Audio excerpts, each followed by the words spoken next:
You're mid-fight, rounds are flying, you're scanning for threats, and then you hit bolt lock. What you do next could determine everything.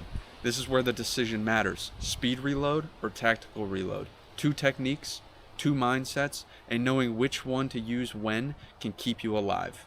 What's going on, everyone? Welcome back to Mission Ready Society. I'm your host, Orrin Price, and in today's video, we're diving deep into reloads. Not just the mechanics, but the mindset behind each. I'll walk you through definitions, real-world examples, drills you can do at home or at the range, gear setups, and mistakes that I've seen firsthand. This isn't just for the military guys or the LEOs. If you carry a rifle or train seriously, this applies to you.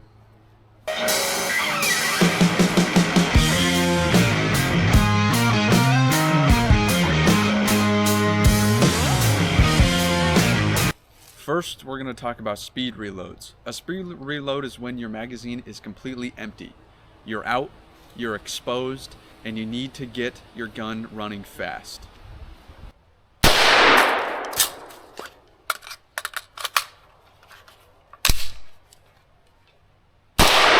Next, we're going to talk about some key points. So the weapon, when it empties, the bolt is going to lock to the rear, at least it should. You don't want to waste any time saving the mag. That's the whole point of this. And you want your eyes to stay forward and not looking down. And make sure to practice with dummy rounds and live rounds. If you're not practicing speed reloads under stress and with a timer, you're not really training, you're just rehearsing. Now we're going to talk about a tactical reload.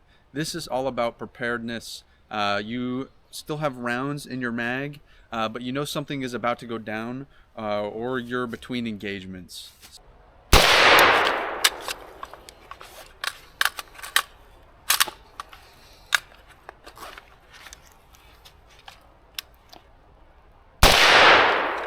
So for the tactical reload, your retention matters. Don't just drop the mags anywhere. Have a dedicated spot for your partials. You don't want to mix your full and your partial mags when it really counts. So next, we're going to talk about when to use a speed reload versus a tactical reload. So let's break it down even further. When do you use each one? So let's give a scenario. You hit slide lock or your bolt locks, and enemies are still up. You're going to want to use probably a speed reload. And then another scenario is maybe you're behind cover, you clear a room, and your teammates are holding. And that would be a good situation where you would want to keep or use a tactical reload. And then a next scenario could be a range training preparing drill where you would want to use tactical reloads before moving into active strings. But again, make sure that you practice both of these using not only dummy rounds or empty mags, but also make sure to use actual live rounds because that helps simulate actually doing this. Now keep in mind too, a speed reload is reactive and a tactical reload is proactive.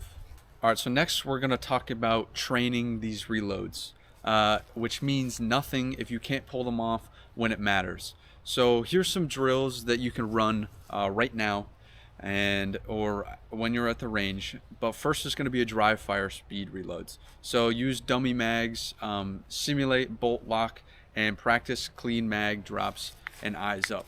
Focus on fast insertion and back on target.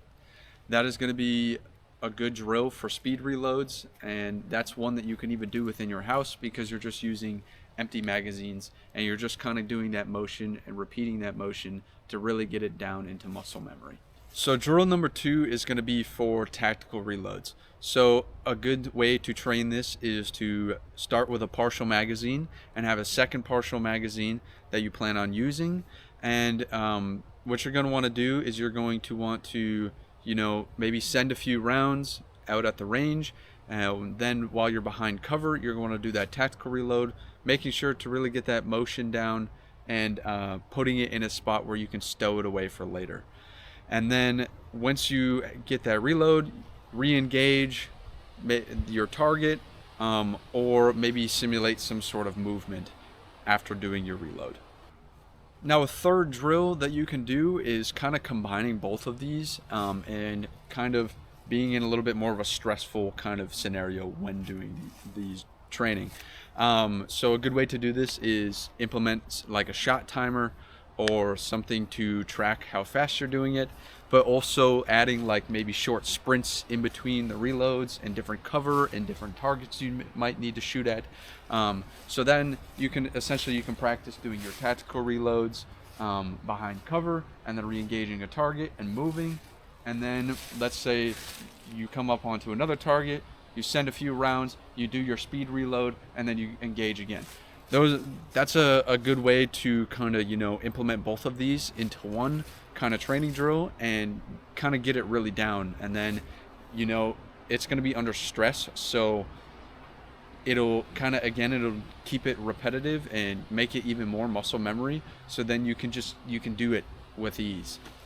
Another little tip that you can do is if you have a partner with you, something that's good is you can have that person or your partner call out either tactical reload or speed reload, but the whole point is that you don't know what they're going to call out, so then you have to make that decision making or do that decision making. So it's kind of like on the fly, so maybe you did a speed reload and you don't know what they're going to call next, so then you kind of have to know what, or not know what, but kind of know how to make those decisions fastly. A good way to do this is with empty magazines, because it'd be hard to kind of simulate with real rounds going back and forth between speed reloads and tactical reloads. I mean, you could, but you might be throwing mags that still have rounds in them, which you don't necessarily want to do. So again, that's kind of another helpful way to practice this and really make it muscle memory, because that's the whole point of this. And I even need to work on it still, because I'm not like the greatest at doing these, but just over and over, that practice gets it kind of engraved into your mind and really makes it so you can just do it with ease and on the fly. All right, so next I'm going to kind of break down the different steps of the reloads here for you. So first we have our speed reload. So a speed reload, the whole point about it is being fast. So we're gonna have our rifle or our weapon here aiming down range, and let's say we run out of rounds. Our bolt comes back here and it locks to the rear, just like so. Now we're still aiming down, but we're completely out of rounds here. So what we're gonna do is we're gonna drop the mag. Sometimes you gotta give it a little flick if it sticks, especially with magazines like this, because they suck. But and then you're gonna grab your fresh magazine, still keeping your eyes down range and your weapon down range. You're going to reload that magazine. You're gonna slap this, throw it back on fire, and continue shooting. That is essentially a speed reload. And now with a speed reload, you're not necessarily worrying about what happens to that magazine that you just dropped, because usually you're in some sort of firefight or something like that. So you're not really caring about this magazine. And yes, these are empty right now. But yeah, so next we're going to talk about a tactical reload, which is slightly different. It's not so much reliant on speed as much as it is as being prepared for going into your next firefight. So essentially with a tactical reload, we're going to have our magazine here. We're going to be maybe we're behind some cover, or we're about to enter a building of some sort, or something along that lines, but we're not necessarily actively in a firefight. So what we're gonna do is, still you want to kind of keep your eyes up, because we're always scanning for threats. If we're behind some cover, maybe you don't need to do that quite as much.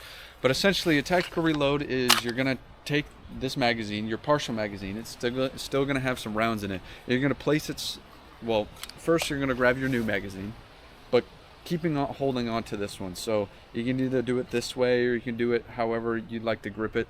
And then you're gonna reload this new magazine into your weapon here, and you're gonna take this partial magazine still, and you're gonna put it somewhere secure.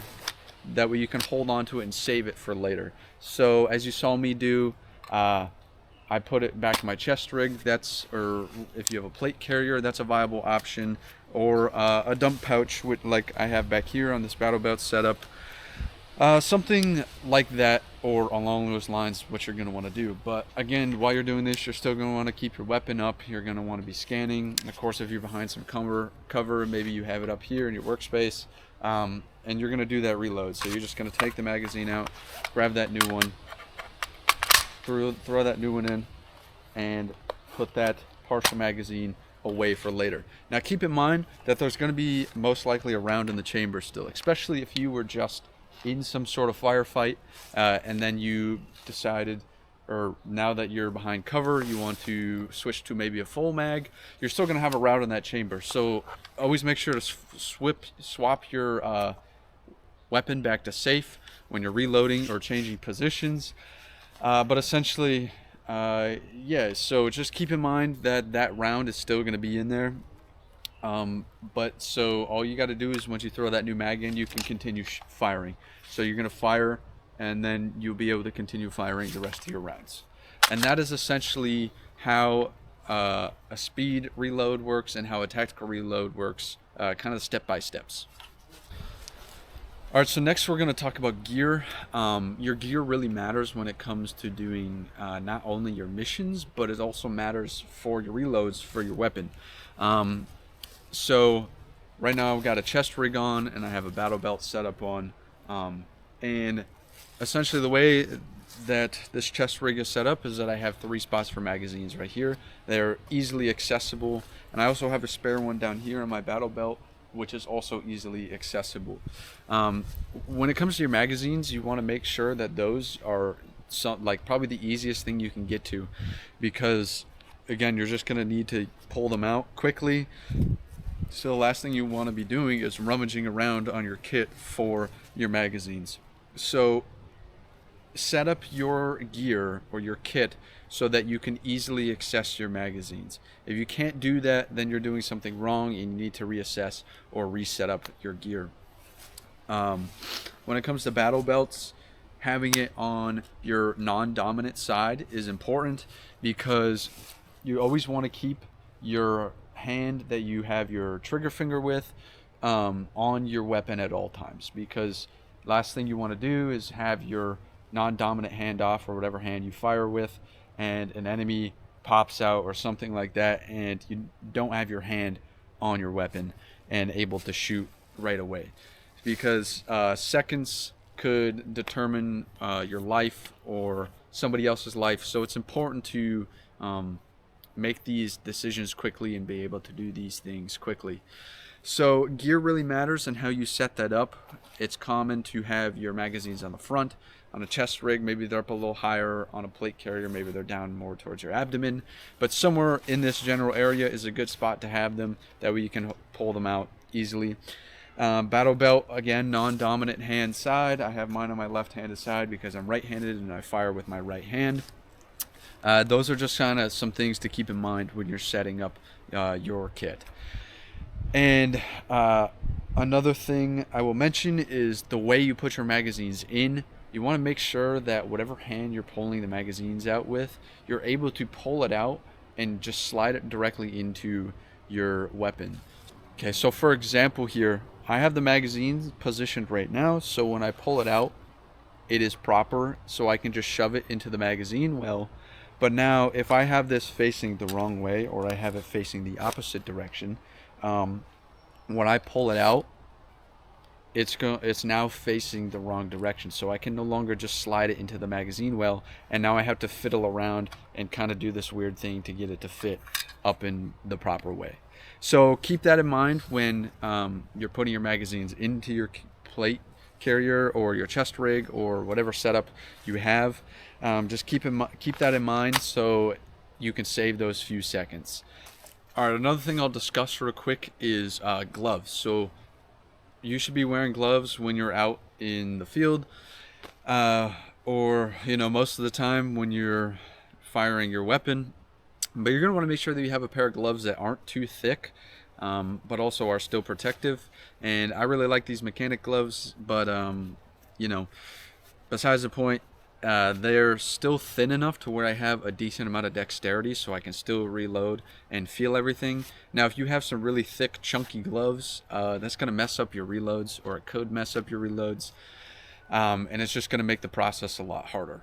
Make sure that if you're running both off of your chest rig or your plate carrier and your battle belt, that you run both of them and that you train both of them, because the last thing you want to do is default to one of them all the time, and then you're really good at doing it with maybe your plate carrier, but you're not so good at it doing it with your battle belt. So you're going to want to make sure that you train both of those and get consistent and have both of those muscle memory.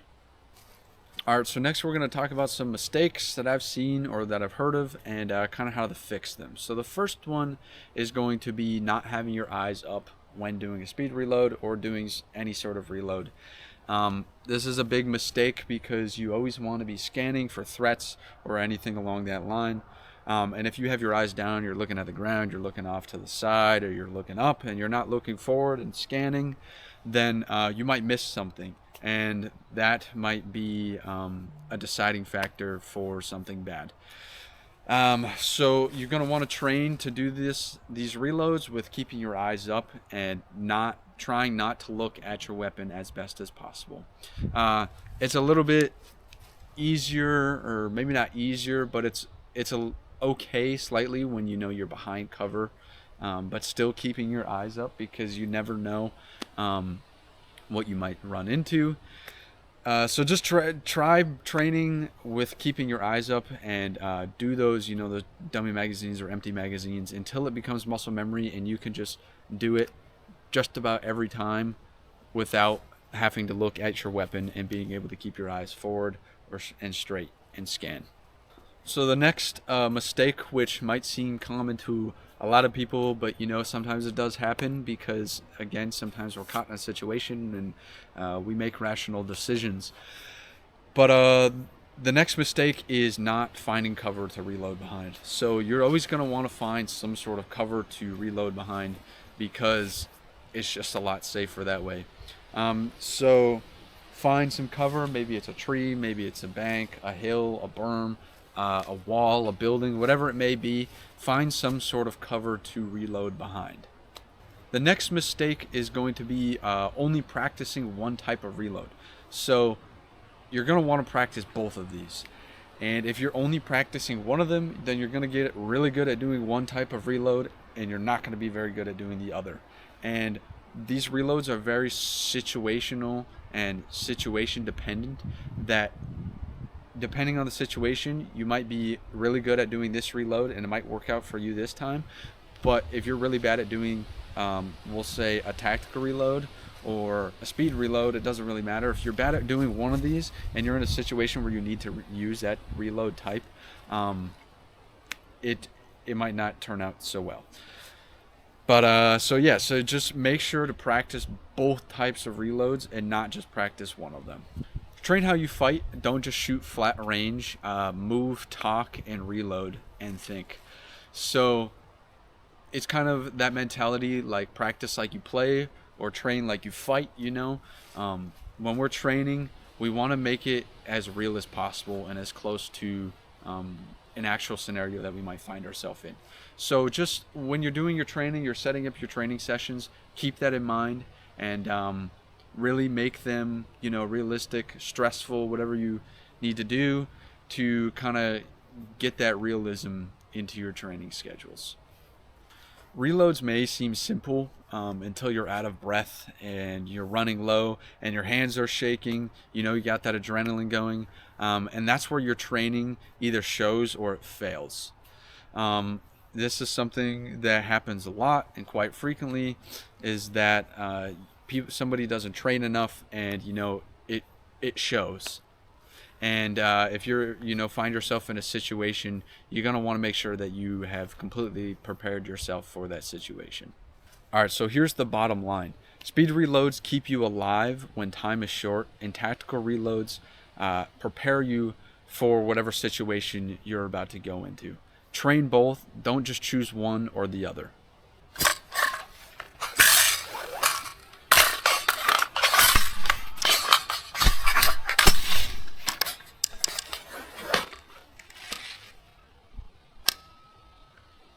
Thank you for watching today's video. If this helped you, drop a comment and let me know what reloading drills you like to use or you like to do. I hope this was helpful to you and you gained something out of it, as I hope for all of the videos that I make. The reloads are extremely important, and practicing them over and over is something that everybody should be doing if they're looking to become a prepared individual. I need to practice them as well and continue to get better at them. So it's not one of those things where you just stop once you feel comfortable. You just got to keep doing it and over and over and over again. And I have work that I can do to make them even better. So again, thank you for watching. I hope you enjoyed this, and I'll see you in the next one.